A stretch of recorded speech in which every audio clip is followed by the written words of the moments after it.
अब हम लोगों को वर्णनात्मक प्रश्न न रेशम वर्णनात्मक प्रश्न, ठीक। कौन सा करना है हम लोग? वर्णनात्मक प्रश्न।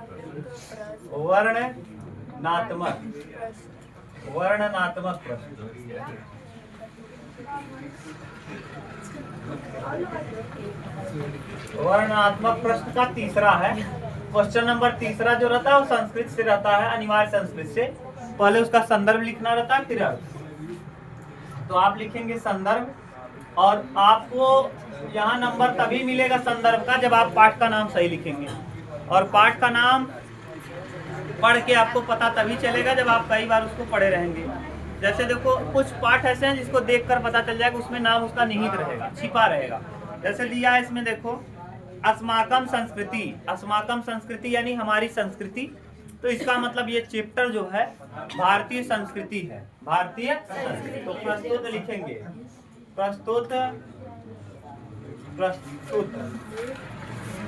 गद्यांश, प्रस्तुत गद्यांश। हमारी पाठ्य पुस्तक, हमारी पाठ्य पुस्तक, पाठ्य पुस्तक, पुस्तक हिंदी के संस्कृत खंड से, हिंदी के संस्कृत खंड के, हिंदी के संस्कृत खंड के भारतीय संस्कृति नामक पाठ से लिया गया। भारतीय संस्कृति। अच्छा, एक बार संस्कृति मिलाना यही है, दिया है नामक पाठ से लिया गया। पाठ का नाम आप सही लिखना भैया, नाम से भारतीय हलंत है, विसर्ग है। हाँ, भारतीय संस्कृति नामक पाठ से विसर्ग है, ठीक। इसीलिए मैं कह रहा हूँ ना, आप यहाँ देखे रहोगे ठीक रहे। भारतीय संस्कृति नामक पाठ से लिया गया है। ये देखो दोनों को अंडरलाइन करना आप। एक हिंदी के संस्कृत खंड के ना, तो हिंदी के संस्कृत खंड को ऐसे कर देना। अब भारतीय संस्कृत नाम को अंडरलाइन कर देना। फिर लिखना हिंदी क्या, हिंदी अनुवाद, हिंदी हिंदी अनुवाद में ऐसे लिख के जो जैसे रहेगा उसको पढ़ के लिखना। जैसे देखो अब मैं पढ़ रहा हूँ, ध्यान से देखो, सुनना। अस्माकम संस्कृति सदा गतिशीला वर्तते। हमारी संस्कृति हमेशा से ही क्या रही है? गतिशील रही है, न वर्तते रही है। हमारी संस्कृति हमेशा से गतिशील रही है। मानव जीवनम सकर्तुम ऐसा यथा समय। मानव जीवन को न क्या करने के लिए? संस्कारित करने के लिए, या उज्जवल करने के लिए, या श्रेष्ठ बनाने के लिए, चाहे जो लिख लेना, कोई दिक्कत नहीं। संस्कारित करने के लिए ऐसा यथा समय, समय समय पर नवा नवा विचारधारा स्वीकार होती। नई नई विचारधाराओं को क्या करती है? स्वीकार करती है। लड़के सुनो जी, यहाँ नहीं फिर वहाँ लिखोगी क्या गधा? सुनो तो भला। अस्माकम गधा, यस सर, यस सर। अस्माकम संस्कृति सदा गतिशीला वर्तते। हमारी संस्कृति हमेशा से ही क्या रही है? गतिशील रही है। मानव जीवनम सकर्तुम ऐसा। मानव जीवन को क्या करने के लिए? संस्कारित करने के लिए यथा समय, समय समय पर, यथा समय माने समय समय पर नवा नवा विचारधारा स्वीकार होती। नई नई विचारधाराओं को क्या करती है? स्वीकारती है। आगे दिया है नवा शक्ति च प्रणोत। और नई शक्तियों का क्या करती है? प्राप्त करती है, और नई शक्तियों को प्राप्त करती है। और देखो यहाँ नवा, नई शक्ति, शक्तियों को च माने और प्राप्नोति माने प्राप्त करती है, और नई नई शक्तियों को क्या करती है? प्राप्त करती है। अत्र दुराग्रह नास्ति। और यहाँ दुराग्रह नहीं है, या हठधर्मी। दुराग्रह का मतलब दुराग्रह भी लिख देना, या फिर यहाँ हठधर्मी नहीं है। अत्र यहाँ अत्र यहाँ दुराग्रह हठ धर्मी नास्ति नहीं है, यहाँ दुराग्रह यानी हठ धर्मी नहीं है। ठीक। यत युक्त युक्त कल्याणकारी च, यह क्या है? उचित उचित एवं क्या है? कल्याणकारी है। यह युक्त युक्ति माने उचित, यह उचित एवं कल्याणकारी च, उचित और कल्याणकारी है। तदत्र सहर्त गृहीता भवति, और जिसे सभी क्या करते हैं? हाँ, हृदय से स्वीकारते हैं। तदत्र सहर्ष, जिसे सहृदयों से क्या किया जाता है? स्वीकार किया जाता है। फिर से देखो, तदत्र सहर्त गृहीतम भवति, जिसे हृदय से स्वीकार किया जाता है। एतस्या गतिशीलाया, इसकी गतिशीलता का रहस्य मानव जीवनम शाश्वत मूल्य सुनिहितम, इसकी गतिशीलता का रहस्य मानव जीवन के शाश्वत मूल्यों में निहित है। इसकी गतिशीला, एतस्या इसकी, गतिशीलताया इसकी गतिशीलता, रहस्य इसकी गतिशीलता का रहस्य, मानव जीवनस्य मानव जीवन के न शाश्वत मूल्येषु न शाश्वत मूल्यों में निहितम माने निहित है। इसकी गतिशीलता का रहस्य मानव जीवन के शाश्वत मूल्यों में निहित है। क्लियर बात है?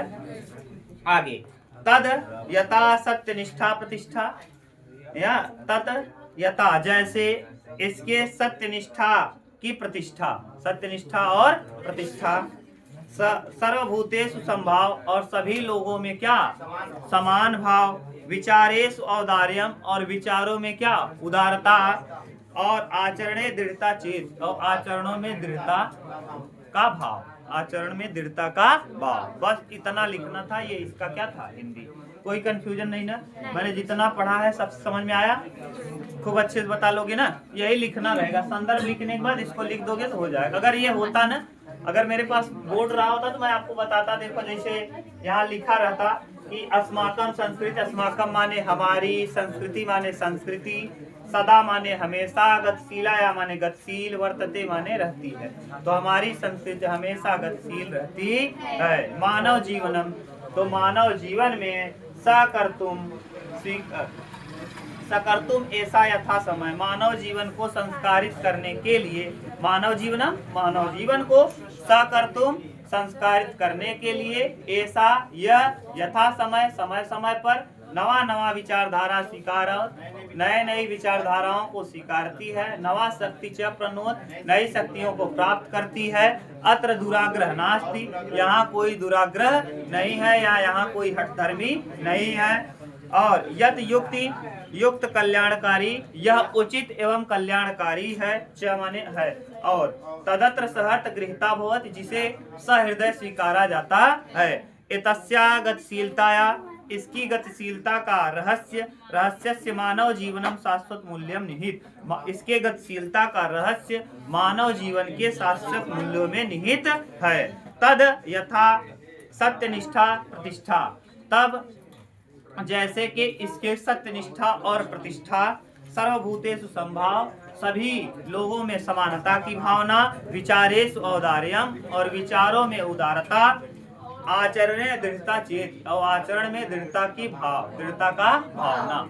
ठीक, ये था इसका अर्थ, हिंदी में अर्थ। नीचे देखो दिया है, ये मैंने बताया नहीं था पूर्व राज्य, तो आपको एक ही करना है। मैं इसको नहीं पढ़ रहा हूँ क्योंकि आएगा भी तो आप छोड़ देना, एक तो मिल ही जाएगा, तो मैं नीचे वाला छोड़ दे रहा हूँ। ठीक है, अब आप लोग देखिए कौन सा चौथा नंबर, प्रश्नोत्तर नंबर कौन सा?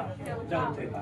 तो चौथे का देखो संदर्भ, ये तीसरे का था, तीसरे का अथवा मैंने नहीं बताया है ना। अलक्षेंद्र से है, जो यमन राजा अलक्षेंद्र ने कहा आसित, अलक्षेंद्र ने यमन राजा आसित। अलक्षेंद्र किसके साथ युद्ध किए थे? और ऐसे करके नहीं था, एक 2-3 क्वेश्चन मिलता है यहाँ से। आगे 4 नंबर जो दिया है ये प्रस्तुत, अब इस बार श्लोक होगा। यहाँ श्लोक लिखेंगे, क्या लिखेंगे? तो लिखेंगे प्रस्तुत संदर्भ में श्लोक वाला है। संदर्भ प्रस्तुत श्लोक हमारी पाठ्य पुस्तक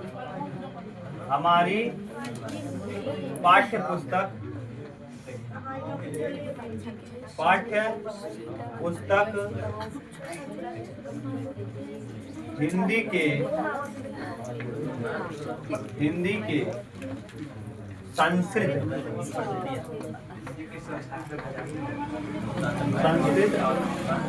पद्य खंड से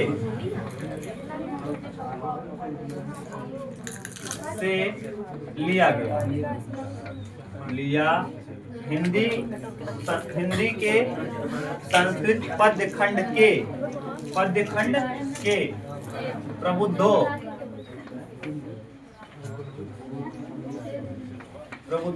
ग्रामीण ग्रामीण नामक पाठ से लिया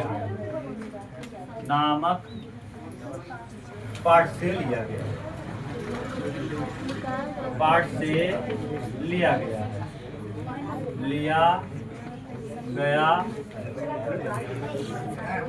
आप इसका अनुवाद लिखेंगे।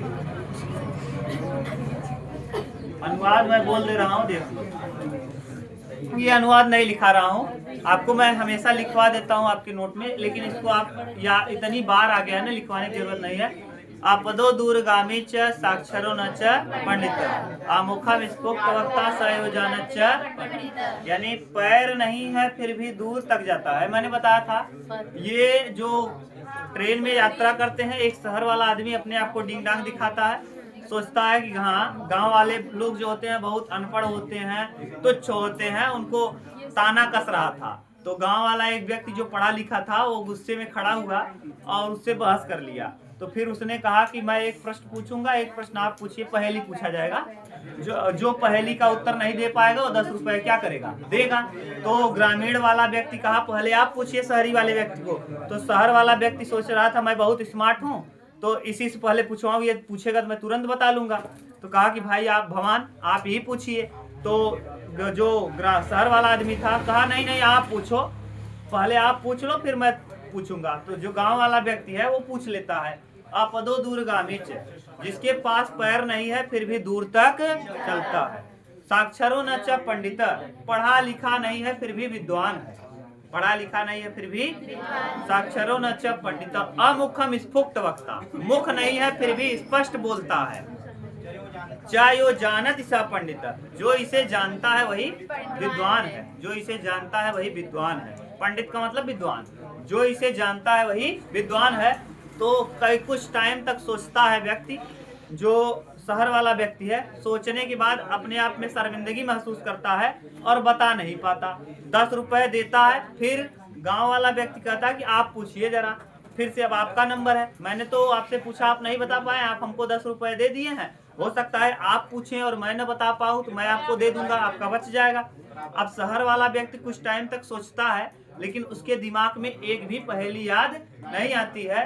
तो वो कहता क्या है कि शर्मिंदगी से शर्मिंदा हो गया है, तो शर्मिंदगी महसूस करके कहता है कि आप मुझे कोई पहेली इस समय याद नहीं आ रही है, इसलिए आप अपने जो आपने पहेली पूछा था उस पहेली का उत्तर बता दीजिए, बस यही मेरा प्रश्न है। तो कहता है कि वो पत्र है। पत्र जो है वो बिना पैर का दूर तक एक स्थान से दूसरे स्थान जाता है, चाहे जिसके माध्यम से जाए। उसके इसी में लिखा है आप दो दूरगामी च साक्षरो न च पंडित, पढ़ा लिखा नहीं होता, लेकिन उसको जो पढ़ता है वो सब कुछ साफ साफ समझ जाता है कि इसमें क्या लिखा गया है। अमुखम स्फुट वक्ता, मुख नहीं है लेकिन सब कुछ बता देता है उसके अंदर जो निहित है। चाहे वो जानत स पंडित, जो इसे जानता है वही विद्वान होगा। अगर आप जानते हैं तो आप इसका मतलब विद्वान है। हमको बहुत मजाक ले रहे हैं, आप शहर के हैं, मानता हूँ आप विद्वान हैं, तो आप बताइए आप विद्वान है तो बता नहीं पाते, शर्मिंदगी महसूस करते हैं। यही वाला प्रश्न का वो है।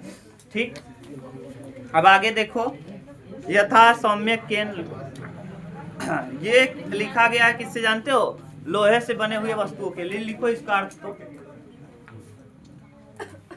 ये कहाँ है जरा देखो तो ना?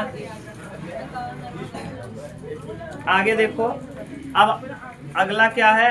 5वां जो है अपने पठित खंड काव्य, जो अथवा है ना, अथवा वाला आपको 2 में से एक करना रहेगा, एक ही करना है, एक मिल जाएगा। अपने पठित खंड काव्य के आधार पर दिए गए प्रश्नों में से एक प्रश्न का उत्तर दीजिए। हाँ हाँ नहीं नहीं, इसका अथवा है यथा सौम्यक, जो आप दो दुर्गामी वाला है ना, इसका अथवा जो है वो यथा सौम्यक लोहि मणिना सर्व लोहमत विज्ञात स्याद्वाचारंभरणम विचारो नाम ध्येयम लोहि मित्येव सत्यम ना। यानी कहने का सेंस है आपको ये है कि जो चुंबक होता है वो लोहे से बना होता है और इसका आभास पता लगा पाना संभव नहीं है, लेकिन वास्तव में यही सच्चाई है कि जो चुंबक है वो किससे बना है, लोहे से ही बना है। आप छोड़ो इसको, एक ही करना है आपको। अगर पूजा खंड काव्य के आधार पर राजसु यज्ञ का संक्षेप में वर्णन कीजिए। अब राजसु यज्ञ अब मैंने बताया था आपको, राजसु यज्ञ के लिए जब नारद ने कहा बात मत करो बोलिए, जब नारद ने कहा कि अब आप लोग सब कुछ साल जीवन जीने लगे हैं, जब अर्जुन गए विवाह कर लिए किससे, सुभद्रा से विवाह हुआ करके आए, अब बाद में जब सब सुखी पूर्वक जीवन जीने लगे तो बाद में नारद मुनि आए और कहे कि आप अपने पिता की शांति के लिए, उनकी आत्मा की शांति यानी पांडु के लिए आप एक राजसु यज्ञ का करवाइए, राजसु यज्ञ कराइए। तो राजसु यज्ञ के लिए प्रस्थान करेंगे, इसके पहले वाला सर्ग प्रस्थान था, तो सभी लोग प्रस्थान सर्ग में जाएंगे सबको निमंत्रण देने। तो उस अर्जुन जाएंगे कृष्ण भगवान को निमंत्रण देने और कहेंगे कि आप जरूर आइएगा और आपके ही हाथों में मेरा क्या है, लज्जा है, माने आप मेरी लाज बचाइएगा। इनके लिए एक श्लोक भी मैंने लिखा दिया था, उसको देख लेना। अरे आपके मेरी नाथ समारोह करके नहीं था, आपके हाथ है, आप मेरी लज्जा आपके हाथ करके ऐसे नहीं बना था। तो जब राजसु यज्ञ के लिए निमंत्रण दे के आते हैं तो राजसु यज्ञ का ये नियम होता है कि राजसु यज्ञ तभी सफल होता है जब इनके अधीन जो भी राजा हैं वो स्वतंत्र हो तथा कोई भी जो प्रजा है वो दुखी न हो। लेकिन जो जरासंध है वो पहले से ही कई राजाओं को क्या किया रहता है, बंदी बना रहता। तो भीम को लेकर के कृष्ण भगवान जाते हैं और वहाँ मल्ल युद्ध होता है। कौन सा युद्ध? लगभग 13 दिनों तक युद्ध चलता है और बाद में जरासंध पराजित होता है और सभी राजा क्या होते हैं, स्वतंत्र होते हैं। और स्वतंत्र करने के बाद फिर ये राजसु यज्ञ स्टार्ट किया जाता है। राजसु यज्ञ में बहुत, वहाँ देखो 3 लोग आए रहते हैं, ये बहुत लोग आते हैं लेकिन यहाँ 3 पात्र मुख्य हैं। एक है शिशुपाल, दूसरा है रुक्मी और तीसरा है कृष्ण न। ये 3 लोग ज्यादा मेन बन जाते हैं राजसु यज्ञ के दौरान। क्यों? क्योंकि जो शिशुपाल है वो उसका विवाह पड़ा था किसके साथ, कृष्ण की, हाँ सुभद्रा उनकी बहन थी और रुक्मणी, किससे, रुक्मणी से शादी पड़ा था किसका, आयनाथ मरबो कर महापत्नी। हाँ, रुक्मणी का शादी पड़ा था शिशुपाल के साथ, लेकिन वह शिशुपाल से रुक्मणी विवाह नहीं करना चाहती थी तो कृष्ण भगवान ने उससे भगाकर शादी कर लिया था।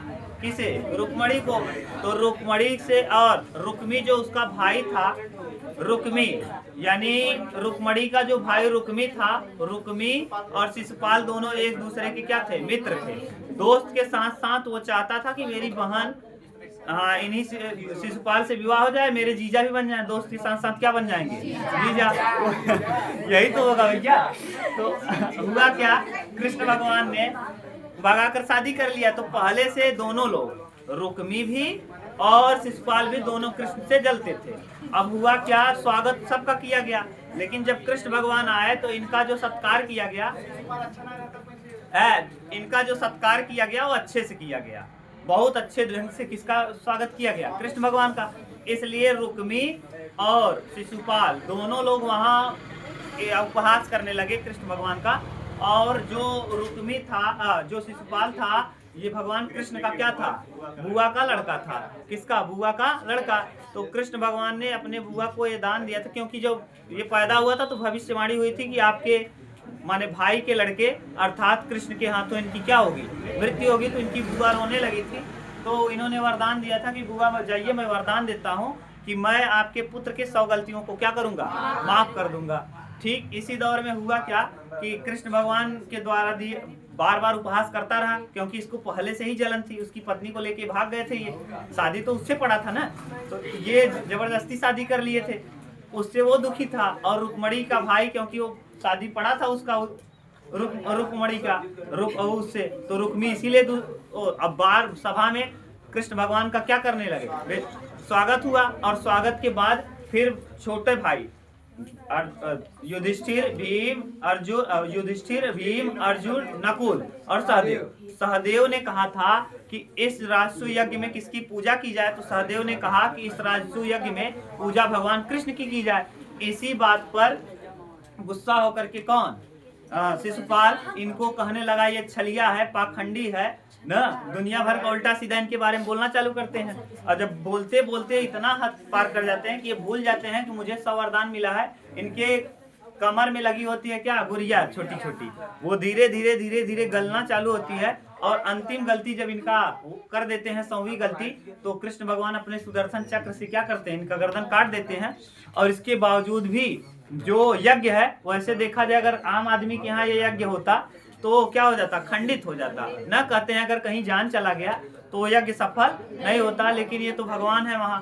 तो ऐसी स्थिति में फिर कहा जाता है कि इनको माने यज्ञ सफल भी हो जाता है, दान दक्षिणा दे करके ब्राह्मणों को विदा भी कर दिया जाता है। और उसके बाद जो शिशुपाल था उसके पुत्र को न छेदी नरेश, छेदी का क्या बना दिया जाता है, इसीलिए उसको छेदी कहा जाता था क्योंकि वो छेदी नरेश था, छेदी का राजा था। कौन, हाँ वो कहाँ का राजा था, छेदी का, तो इसीलिए उसको छेदी नरेश कहते थे। किसको, शिशुपाल को। शिशुपाल के पुत्र को क्या बना दिया गया, छेदी का राजा, ठीक, और उसका अंतिम संस्कार कर दिया गया। ठीक, इतना था कौन सा सर्ग, राजसु यज्ञ। ठीक, राजसु यज्ञ के बाद अंतिम है उपसंहार, वो नहीं था, बस इतना था ये राजसु यज्ञ के बारे में।